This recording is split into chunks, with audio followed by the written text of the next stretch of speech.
Geometriyanın көп маселелерин чыгарууда окшоштуктардын кандай пайдаланууларын карап көрөлү.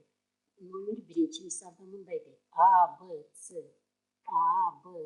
үч бурчтугу берилсе дейт. Ушунун АЦ негизине параллель кылып DE сызыгы жүргүзүлсө, кесиндиси жүргүзүлсө, жана AB жагы 16га барабар болсо, АЦ 20га, ал эми жанакы DE кесиндиси 15ке барабар болсо, AD кесиндисин тапкыла дейт. Бул жерде бул теореманы эске салууга туура келет. Эгерде үч бурчтуктун негизине параллель түз сызык жүргүзсөк, же кесиндиси жүргүзсөк, мурдагы үч бурчтукка окшош болгон үч бурчтук пайда болот. Анда үч бурчтук ABC үч бурчтугу окшош болот экен. Кийинки пайда болгон DBE үч бурчтугуна. Анда фигуралар окшош болсо, жактары пропорциялаш болот. Бул үч бурчтуктан демек пропорцияны түзсөк болот. Пропорцияны кичине үч бурчтуктан баштасак да болот, чоң үч бурчтуктан да баштасак болот. Кандай алсак баары бир. Мейли азыр биз кичине үч бурчтуктан баштасак, анда D үч бурчтуктун DE жагы чоң үч бурчтуктун AC жагына катышат барабар. Кичине үч бурчтуктун DB жагы чоң үч бурчтуктун AB жагына катышат барабар. Кичине үч бурчтуктун мына DE жагын DB жагын алдык, эми BE жагы гана калды. Анда чоң үч бурчтуктун AC жагын алдык, AB жагын алдык, демек BC жагына катышат.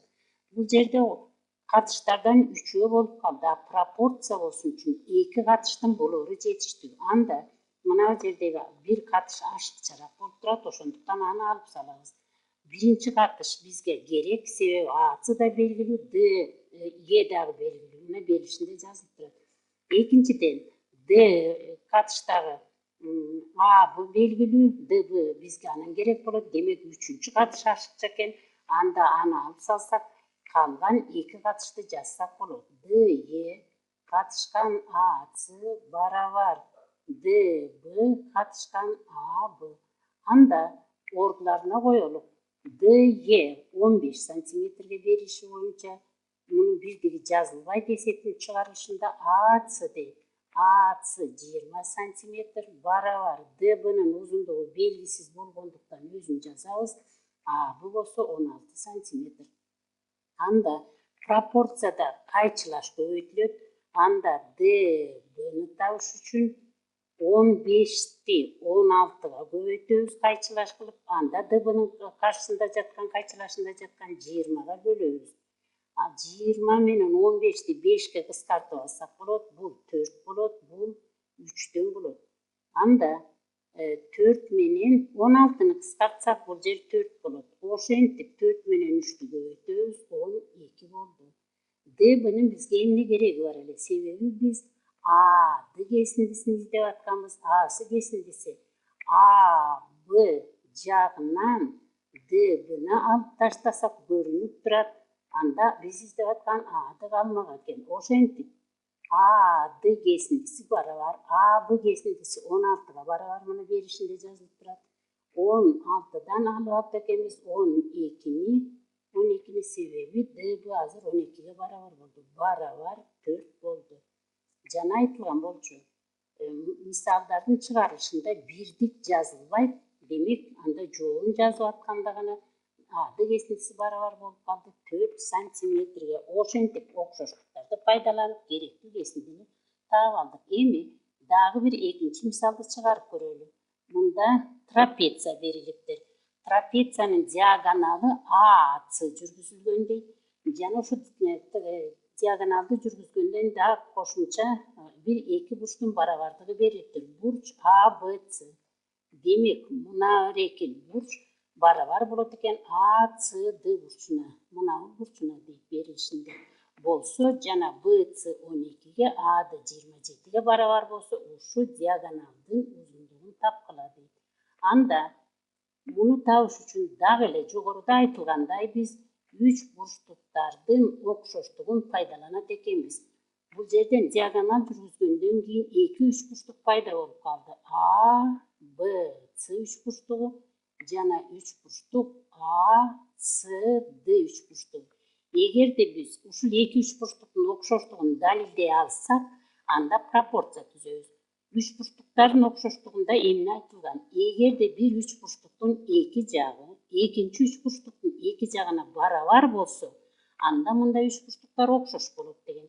Бул эки üçburчтуктун бирден бурчтары барабар. Мына бул жерде Б бурчу менен С бурчу. Эми барабар дагы бир бурчтарды табышыбыз керек.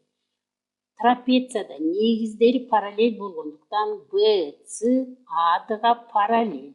Ошону АС кесип өттү.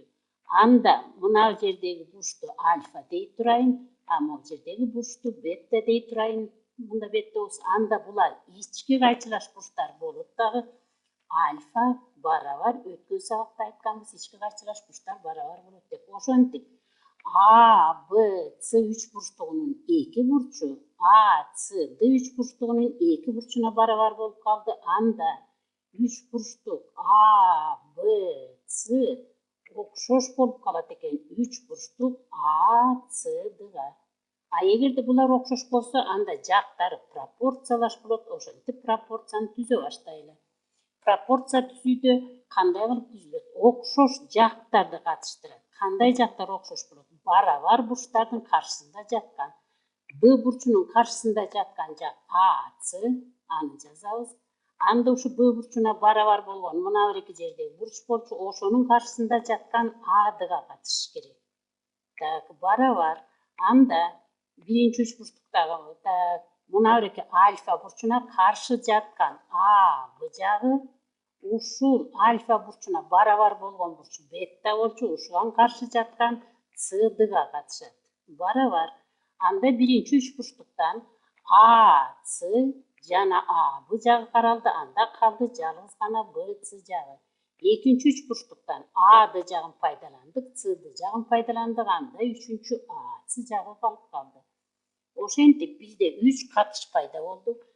Жогоруда айтылгандай эле эки катыш бизге жетиштүү болот. Анда биз АСны издеп жаткандыктан биринчи катышты алып калабыз. АСнын АДга болгон катышы барабар жана үчүнчүнүн себеби мында АС катышып турат. БС катышкан АС. Эми пропорцияда кайчылаш көбөйтүүлөрүн билебиз. Анда АСны АСга көбөйтсөк, АСнын квадраты болот барабар БСны АДга көбөйткөнгө барабар болот. Анда бардыгы белгилүү болгондуктан дароо эле чыгара баштасак болот. АС барабар. Эгерде квадраты көбөйтүндүгү барабар болсо, өзүн табыш үчүн тамыр чыгарыш керек. БС 12ге барабар, көбөйтүлгөн АД 27ге барабар. Муну көбөйтүп туруп тамыр чыгарсак да болот. Бирок тамыр чыгаруунун оңой жолу муну жөнөкөй көбөйтүүчүлөргө ажыратып жиберсек болот. 12 бул 4 көбөйтүлгөн 3 жөнөкөй эмес, көбөйтүүчүлөргө ажыратып атабыз. 27 бул 9 көбөйтүлгөн 3 барабар. Биринчи 4төн 2 барабар 2 чыгат, көбөйтүлгөн 9дан 3 чыгат, көбөйтүлгөн 3'tü 3'кө көбөйтсөк 9 андан 3 чыгат барабар. 3'tü 3'кө көбөйтсөк 9, 2'ге көбөйтсөк 18. Ошентип жобу S барабар 18 сантиметрге болуп калды. Эки эсепте тең окшоштуктун теориясы пайдаланылды.